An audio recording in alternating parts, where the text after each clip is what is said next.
Hi friends, welcome to my channel Aaru's craft and kitchen. ഇന്ന് നമ്മൾ പരിചയപ്പെടാൻ പോകുന്നത് തട്ടുകട special green peas egg fry. എങ്ങനെയാണ് ഇതിൻ്റെ റെസിപ്പി എന്ന് നോക്കാം. അതിനുവേണ്ടി ഞാൻ ആദ്യം തന്നെ ഇവിടെ ഒരു 200 ഗ്രാം ഗ്രീൻ പീസ് കുതിർത്ത് വെച്ചു. അതിനുശേഷം ഇതൊന്ന് കുറച്ച് മഞ്ഞളും ഗരം മസാലയും ഉപ്പും ഇട്ടിട്ട് വേവിച്ചെടുത്തതാണ്. അത് കടിച്ച് കഴിക്കാൻ പറ്റുന്ന തരത്തിലുള്ള വേവിൽ എടുക്കുക. കുക്കറിൽ കുറച്ച് വെള്ളം ഒഴിച്ചിട്ട് വേവിച്ചെടുത്താൽ മതി. അടുത്ത് എടുക്കുന്നത് ഒരു സവാള ചെറുതായിട്ട് കട്ട് ചെയ്തതാണ്. നെക്സ്റ്റ് ഒരു തക്കാളി ചെറുതായിട്ട് ക്യൂബ് സൈസിൽ കട്ട് ചെയ്തെടുത്തത്. ഇനി ഒരു പച്ചമുളകാണ് എടുക്കുന്നത്, ചെറുതായിട്ട് മുറിച്ചെടുത്തത്. അതുപോലെ 1 ടീസ്പൂൺ വെളുത്തുള്ളി, 1 ടീസ്പൂൺ ഇഞ്ചി. ഇനി വേണ്ടത് മുട്ടയാണ്. കോഴിമുട്ട മതി. ഞാനിപ്പോൾ ഇവിടെ 1 എടുക്കുന്നുള്ളൂ. നിങ്ങൾക്ക് വേണമെങ്കിൽ 2 ഇടാം, ഒരു കുഴപ്പമില്ല. അടുത്തത് നമുക്ക് കുറച്ച് വെളിച്ചെണ്ണ എടുക്കണം. 4 ടേബിൾ സ്പൂണാണ് ഞാനിപ്പോൾ ഇവിടെ എടുത്തിട്ടുള്ളത്. ആവശ്യത്തിനുള്ള ഉപ്പ്, 1 ടീസ്പൂൺ കുരുമുളക് പൊടി, 1 ടീസ്പൂൺ മഞ്ഞൾപ്പൊടി, 1 ടീസ്പൂൺ ഗരം മസാല. ഇത്രയും ഇൻഗ്രീഡിയൻസേ വേണ്ടുള്ളൂ.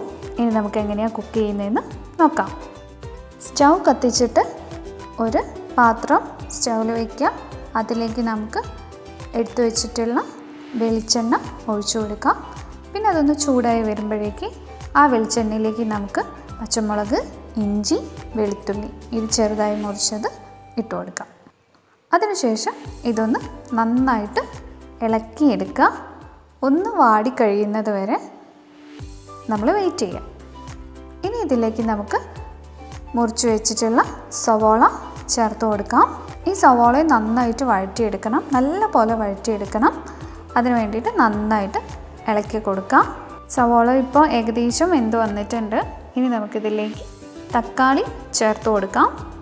ഈ തക്കാളി ഇതുപോലെ തന്നെ നന്നായിട്ട് വേവിച്ചെടുക്കണം, നല്ലോണം വഴറ്റിയെടുക്കണം.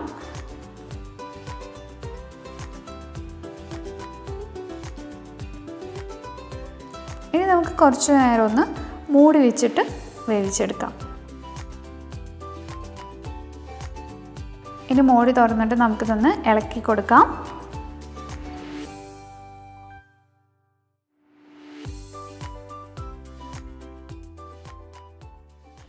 ഇതിപ്പോൾ ഏകദേശം നന്നായിട്ട് വഴന്ന് വന്നിട്ടുണ്ട്. ഇനി ഇതിലേക്ക് നമുക്ക് കുറച്ച് കുരുമുളക് പൊടി ഇട്ട് കൊടുക്കാം. 1 ടീസ്പൂൺ.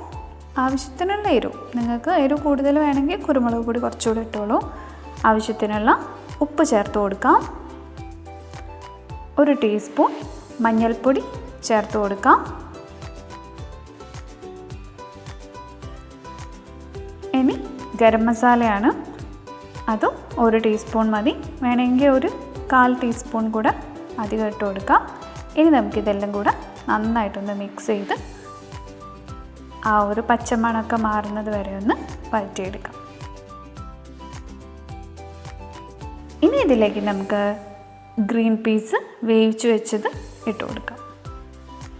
അതിനുശേഷം ഈ ഗ്രീൻ പീസും ഉള്ളിയും തക്കാളിയും എല്ലാം കൂടെ നന്നായിട്ടൊന്ന് മിക്സ് ചെയ്തെടുക്കാം. അടുത്ത ചേർത്ത് കൊടുക്കേണ്ടത് നമ്മൾ എടുത്തു വെച്ചിട്ടുള്ള മുട്ടയാണ്. മുട്ട പൊട്ടിച്ച് ഇതിലേക്ക് നേരെ തന്നെ ഒഴിച്ചു കൊടുത്താൽ മതി. അതിനുശേഷം നന്നായിട്ട് ഇളക്കി എല്ലാതുമായിട്ട് യോജിപ്പിച്ചെടുക്കാം. ആ മുട്ട ഒഴിക്കുന്ന വീഡിയോ ഷൂട്ട് ചെയ്ത സമയത്ത് കിട്ടിയിട്ടില്ലായിരുന്നു. ഞാനത് പിന്നെയാണ് കണ്ടത്. ജസ്റ്റ് ഒന്നുമില്ല, അതിലേക്ക് മുട്ട എടുത്ത് ഒഴിച്ച് നന്നായിട്ടൊന്ന് ഇളക്കി എല്ലാം ഒന്ന് ചേർത്താൽ മതി. വേണമെങ്കിൽ നിങ്ങൾക്ക് 2 മുട്ട എടുക്കാം. ഞാനിപ്പോൾ ഇവിടെ 1 മുട്ട എടുത്തിട്ടുള്ളൂ. ഇനി ഇതിലേക്ക് കുറച്ച് മല്ലിയിലയും കൂടെ ചേർത്തിട്ട് നമുക്ക് നന്നായിട്ടൊന്ന് മിക്സ് ചെയ്ത് ഇത് നമുക്ക് സെർവ് ചെയ്യാം. മുട്ടയായിട്ട് ഗ്രീൻ പീസും എല്ലാം തന്നെ നന്നായിട്ട് മിക്സ് ചെയ്തെടുക്കണം, എങ്കിലേ ആ ഒരു സ്വാദ് നമുക്ക് കിട്ടുള്ളൂ. വീഡിയോ ഇഷ്ടമായിട്ടുണ്ടെങ്കിൽ ലൈക്ക് ചെയ്യുക, ഷെയർ ചെയ്യുക, സബ്സ്ക്രൈബ് ചെയ്യുക. സബ്സ്ക്രൈബ് ബട്ടൻ്റെ അടുത്തുള്ള ആ ഒരു ബെല്ലൈക്കൺ കൂടെ പ്രസ് ചെയ്താൽ മാത്രമേ നിങ്ങൾക്ക് എൻ്റെ വീഡിയോസ് നോട്ടിഫിക്കേഷനായിട്ട് വരുള്ളൂ. അപ്പോൾ എല്ലാവരും സബ്സ്ക്രൈബ് ചെയ്യണം. Thank you, bye. ഒരു കട്ടൻ ചായയും ഈ ഗ്രീൻ പീസ് എഗ് ഫ്രൈയും സൂപ്പർ കോമ്പിനേഷനാണ്. നിങ്ങളൊന്ന് ട്രൈ ചെയ്ത് നോക്കൂ കേട്ടോ.